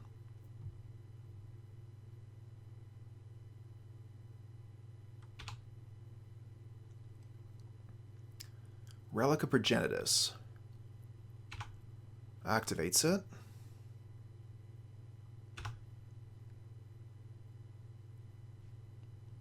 It's not that it was invalid, it's just a choice.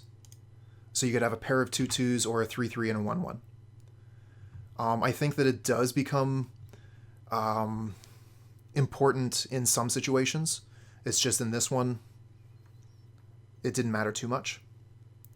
So they have access to a 2. Maybe we were supposed to keep that in hand. Am I supposed to play the Giant here? Hazoret's not looking too hot. I think the Giant, huh?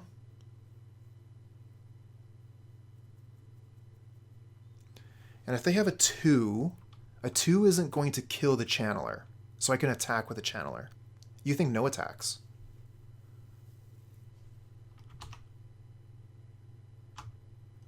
Their 2s are Thalia, Thalia's Lieutenant, Phantasmal Image, Kite Sail, and Meddling Mage. That's a good question. I guess the Kroxa?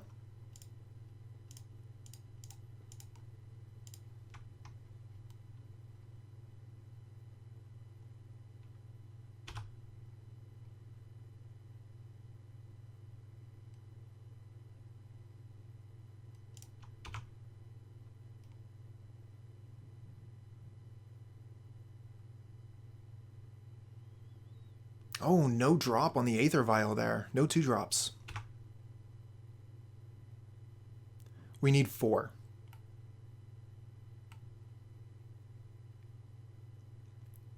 I think more often Channeler is actually used for its activated ability.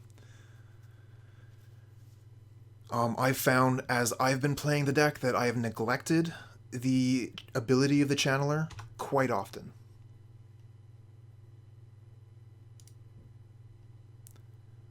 The revealed cards are exiled.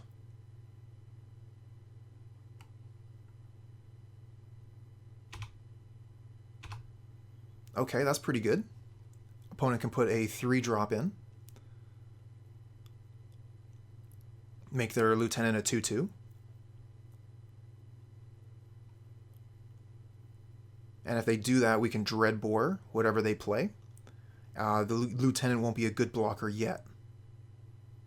Unless their 3-drop is General Kudro. Oh, they got something. They're going to do it on their main. It's a Mantis Rider. That makes sense. So we're going to want to Dreadbore that Mantis Rider as soon as we get a shot.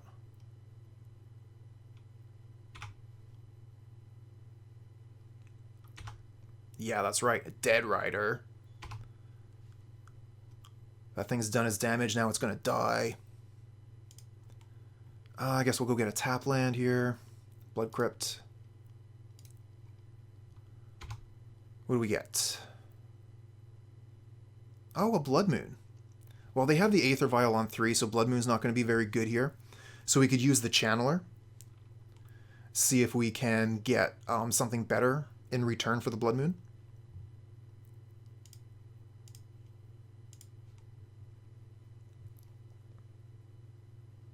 Okay, we get Inquisition and land.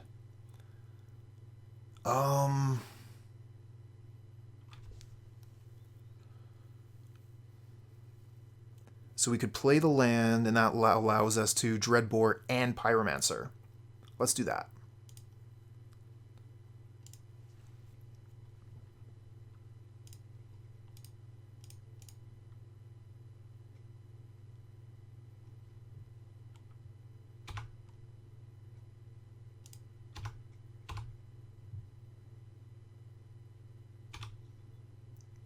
Oh, our opponent is mad at some yields at some point.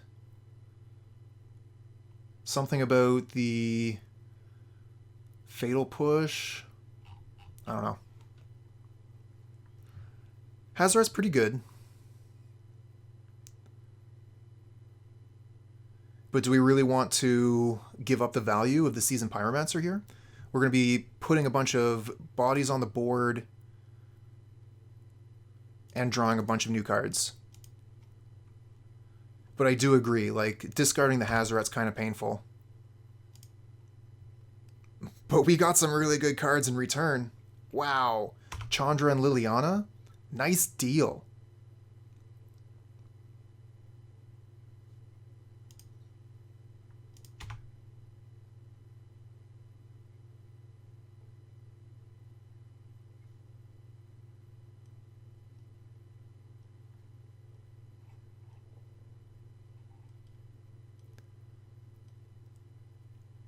I guess even Hanson can't be right all the time, every time.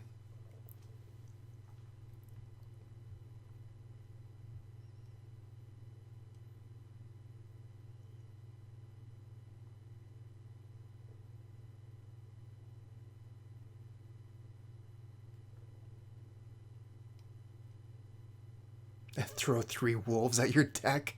But are they dire wolves? And what phase is the moon?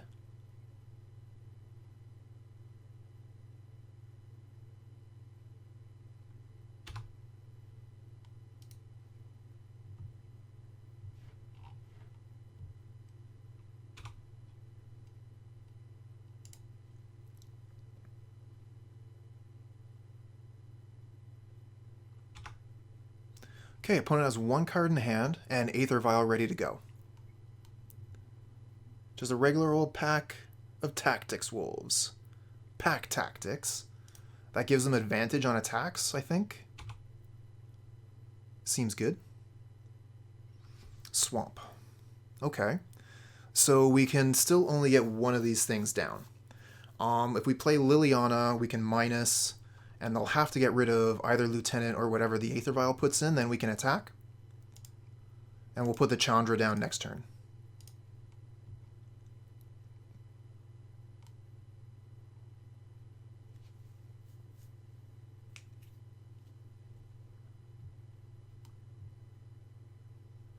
Oh! Iburakima, you're right.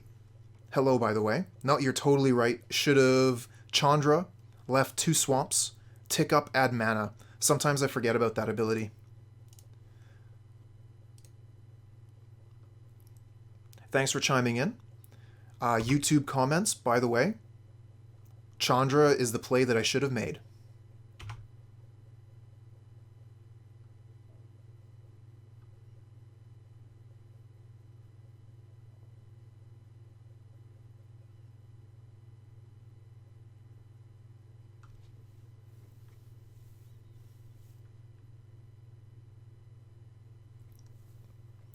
Yeah, Chandra's really cool. I haven't gotten many opportunities to play this Planeswalker, unlike Liliana, for example. Oh, really?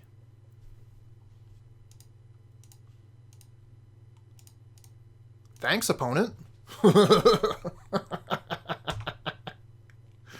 Oh, that's good. That's good stuff.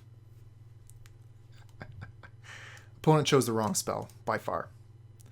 I guess that's one reason why leaving the Chandra in hand was a good thing for us. Damn! That worked out well.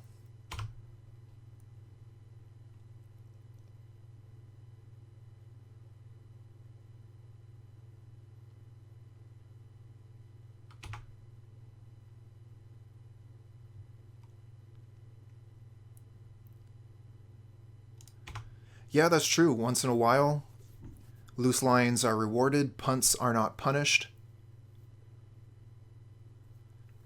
I think that in general you should always give your opponent the benefit of the doubt. Just assume that they're really good players, and if they make a mistake, take advantage of it.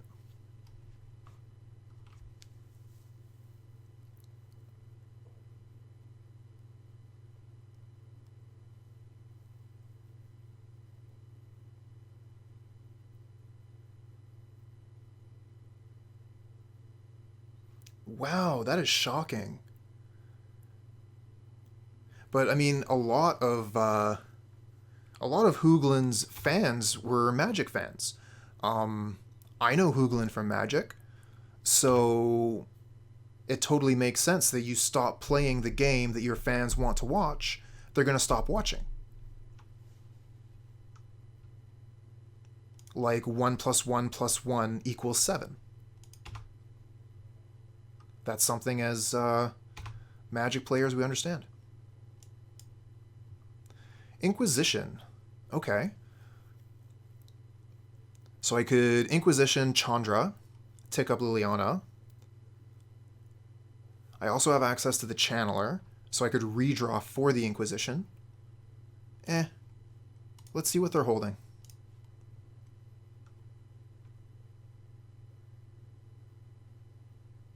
They have nothing. Okay.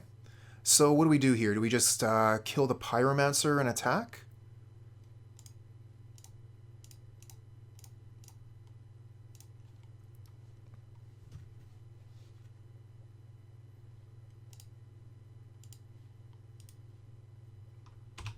It gets targeted, so it dies.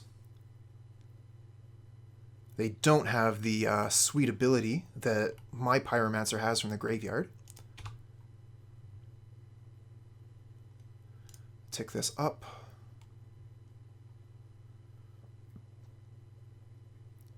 And then we'll just attack with Seasoned Pyromancer. I don't want to lose my Chandra, so we're going to leave blockers back. I mean, that is the question. That's what we need to be considering. We have such a huge advantage. I don't see them coming back. We know they only have land in hand. So even if they get Mantis Rider and are able to take out our Chandra, we still have lethal on the ground, right? Well, not quite. The Liliana would take out the Elemental and they would still have the 3/3, so they would take 2. So I think it starts with Mantis Rider.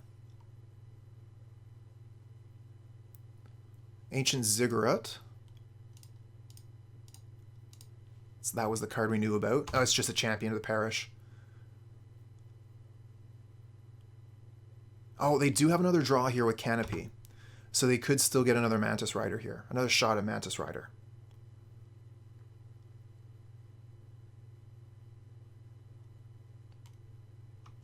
Okay, they're passing. Looks that way.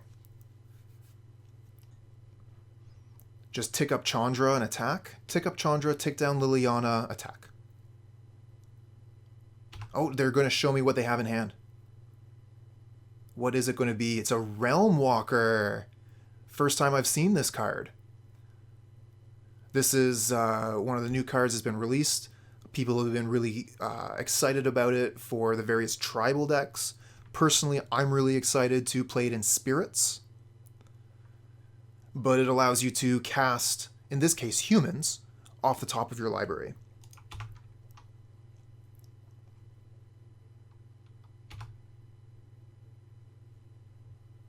Let's see if we draw a Lightning Bolt off the top. Lightning Bolt or Stomp. Well, we still have the Channeler here. Let's start with exile the top card.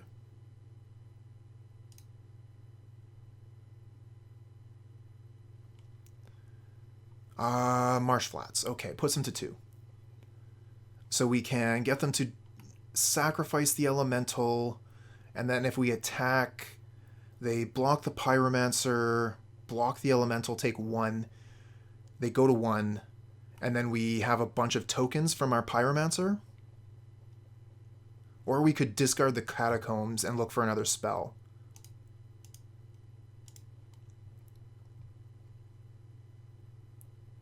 Oh, perfect. We'll stomp them.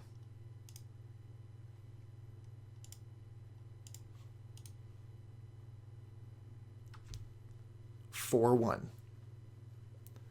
Stomp got us there. And we actually used the Magmatic Channeler there. So we were rewarded for using the card that's been put in the deck for the reason that, you know, it gives card advantage. Or selection, rather. It gives card selection.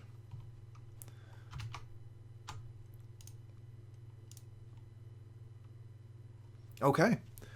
So that was our league with Rakdos. We ended up 4-1. I think that I'd like to actually take this deck out for another day. So maybe I'll play it again on Wednesday. It's been surprisingly powerful deck. I knew that it was going to be good. People have been playing it, but it's really good. Has some excellent 1-mana options, great interaction. The Blood Moon can just win games out of nowhere. Seasoned Pyromancer is an incredible Magic card. Yeah, I like this deck a lot.